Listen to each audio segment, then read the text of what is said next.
May top 10 realization when I work in cruise ship. Ito yung pinangarap mo lang dati, pero ito din yung pinakamahirap. Ang malayo sa pamilya, walang masasandalan kundi ang sarili mo lang. Bumabangon ka kasi alam mong may mga taong nakaasa sa'yo. Malaya ka makakapunta sa mga lugar na pinangarap mo lang dati. Kapalit ang pahinga sa magandang lugar na iyong masasaksiyan. Magagandang litrato, pero may nakatagong lungkot at stress.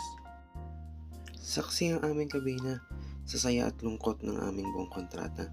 4 na sulok kung saan aming binuo ang plano para maabot ang pangarap. Lahat pwede mong maging kaibigan sa barko, pero hindi lahat pwede mong pagkatiwalaan. Pwede kang magsabi na pagod ka na, pero di pwedeng sumuko. Maging masaya ka kahit sobrang bigat na.